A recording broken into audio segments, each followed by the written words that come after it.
ঈদের আর মাত্র একদিন বা 2 দিন বাকি রয়েছে। শেষ মুহূর্তে গাইবান্ধার মার্কেটগুলোতে উপচে পড়া ভিড় লক্ষ্য করা গেছে। জেলা শহরসহ 7 উপজেলার সব মার্কেট ও বিপণী বিতানে বিভিন্ন বয়সের ক্রেতাদের ভিড় লক্ষ্য করা যাচ্ছে। সকাল থেকে গভীর রাত পর্যন্ত জমজমাট থাকছে মার্কেটগুলো।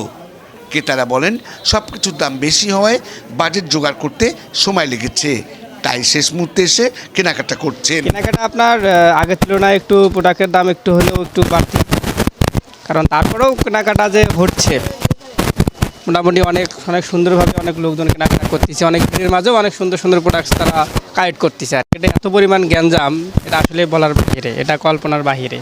কারণ রমজান মাস উপলক্ষে যে এতটা ভিড় হবে, এটা আসলে অবিশ্বাস্য একটা বিষয় আর কি। জামা জুতো এবার ঈদে মেয়েদের লেহেঙ্গা, 3 পিস, গাউন, পাকিস্তানি ও ইন্ডিয়ান 3 পিস বিক্রি বেশি হচ্ছে। ছোটদের ফ্রক, জামা, পাটি জামার চাহিদাও অনেক। শাড়ি, শার্ট, প্যান্ট, পাঞ্জাবি সহ জুতা স্যান্ডেলের দোকানেও ক্রেতাদের ভিড় লক্ষ্য করা যাচ্ছে। বিক্রেতারাও অধিক দামের বিষয়টি স্বীকার করছেন।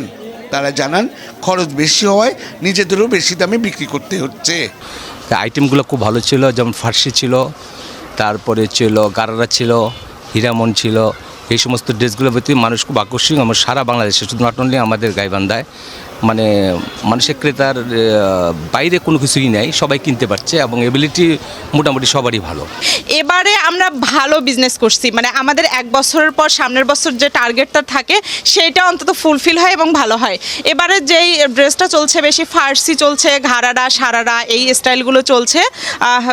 তবে ফার্সিটা অনেক বেশি এবার, পাকিস্তানি প্যাটার্নের একটা ড্রেস। তো বিজনেস মোটামুটি ভালোই গেছে আর কি। শেষ মুহূর্তটা আরও ভালো জমে ওঠে আমাদের। সকাল থেকে গভীর রাত পর্যন্ত চলছে বিরতিহীন বেচাকেনা।